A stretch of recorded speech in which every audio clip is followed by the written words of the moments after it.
Beloved in our Lord, last week we heard about the meaning of Emmanuel. A virgin will conceive and give birth to a son, and they will call him Emmanuel, which means God is with us. God is with us.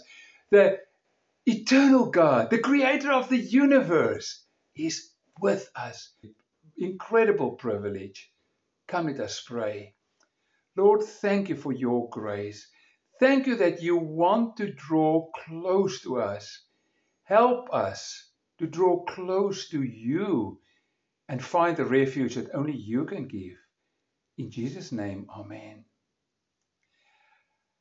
We heard that the promise of Emmanuel is given 3 times in the scripture.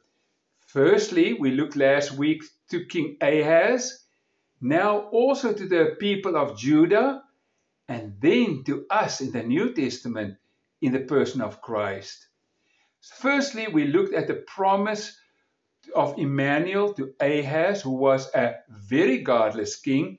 If you haven't heard it, you can listen to last week's message. This week we talk of the Emmanuel promise to the people of Judah.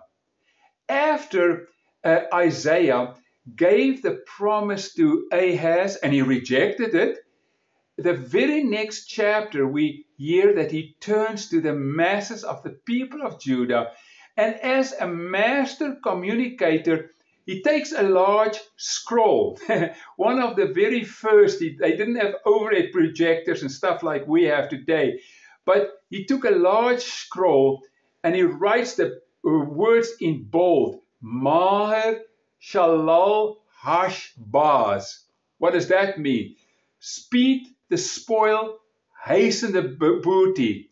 And then he has 2 witnesses, one from the priest, one from the king, to say, yes, this scroll was shown to the people. It becomes a legal document which he would put up so that people can remember God says, if you don't turn to me, the spoil is going to happen. When the war is happened, the booty is going to be taken from your country.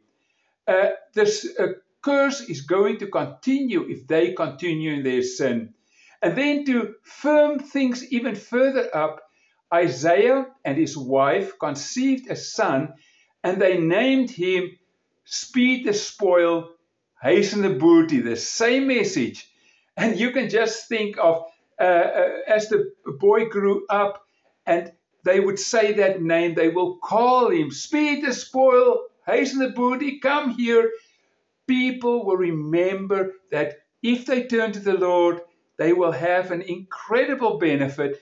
If they continue in their sins, there is going to be an incredible bad thing happen. And Isaiah continues his prophecy. He says, before the boy knows how to say daddy or mommy, the wealth of Damascus and the plunder of Samaria will be carried off by the king of Assyria. Every time, as I said, this child's name was called, this prophecy is repeated. And then in the third place, in another stroke of genius, as a communicator to the common people, Isaiah uses the daily experiences of the people of Jerusalem. You see, there is a little stream, a little trickle of water that is called Shiloah, and it trickles down through the city as a symbol of peace. Never breaks its banks. It's just a small little rivulet coming down. In contrast, Assyria had the rushing waters of the mighty Euphrates River. For people who have never experienced the devastation of a river in flood, Isaiah struck fear into their hearts. Shiloah is the symbol of peace and that they reject and refuse to trust the Lord. The Euphrates is the flood bursting its banks, washing away houses, washing away people, if they do not follow the Lord. As Isaiah ends the second prophecy with these words, for God is with us. You hear again, Emmanuel. Emmanuel, the sign from the Lord, has come back to haunt the wicked, but to bring incredible promise to the faithful. God is with us, can be our hope if we follow the Lord, or can be against us. What do you do with Emmanuel? Do you rush to the Lord for safety, or do you turn your back on him, putting your fingers in your ears? You don't want to listen. It's exactly the same today, the outcome of it. And therefore, we also get the third announcement of Emmanuel, and that is the birth of our Lord, Messiah. The King is announced. Matthew 1, verse 20 to 23. An angel of the Lord appeared to Joseph in a dream and said, Joseph, son of David, do not be afraid to take Mary home as your wife, because what is conceived in her is from the Holy Spirit. She will give birth to a son, and you are to give him the name Jesus, because he will save his people from their sins. All this took place to fulfill what the Lord has said to the prophet. The virgin will conceive and give birth to a son, and they will call him Emmanuel, which means God with us. God has come to his people. Jesus means Savior. He wants to save us from our sins. He wants to save us from so many difficulties in our lives. He will save his people from their sins. He is Emmanuel, which means God is with us.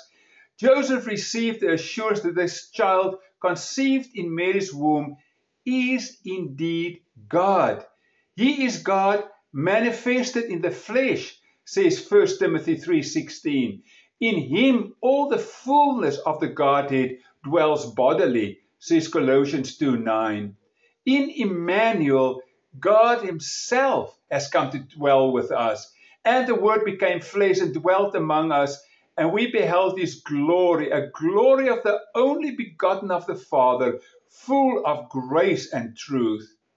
No one will ever be able to fathom the riches of the grace of God by means of Emmanuel, who came and dwelt amongst us.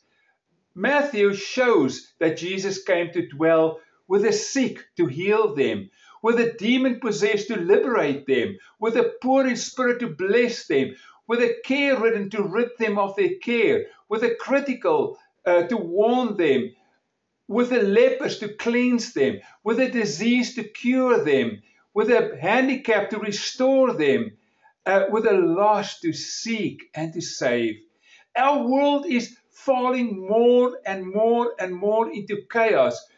We can only trust God who is with us, God who wants to lead us, God who wants to care for us. He is in control.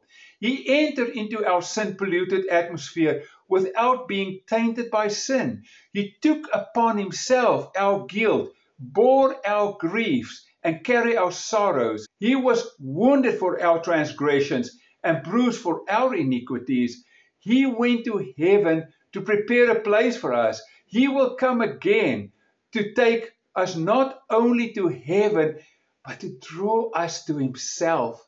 He sent his Spirit into our hearts to change us. He governs the entire universe on our behalf.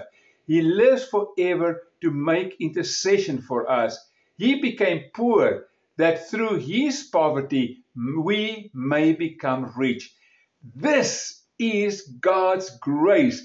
This is Emmanuel, God with us. The truth still stands though, just like we heard last week, just like we see in the Old Testament. If we accept Emmanuel, he will shower blessing upon blessing upon blessing on us. If we reject his grace, the punishment will come like a raging storm or a devastating flood. Amen. Come, let us pray. Lord, make us wise to follow you, to follow Emmanuel, to do as you demand, and then to find that incredible refuge that's only in you. Lord, we pray that you will be with your people around the world. Many of them are being persecuted because they love you. Lord, at this Christmas time, may your kingdom come. May your will be done. In Jesus' name, amen. And then, friends, God wants to be with us, Emmanuel, close to us. Come, let's be smart, let's be wise, and draw close to him. May the grace of our Lord Jesus Christ, the love of God the Father, and the fellowship of the Holy Spirit be with you all now and forevermore. Amen.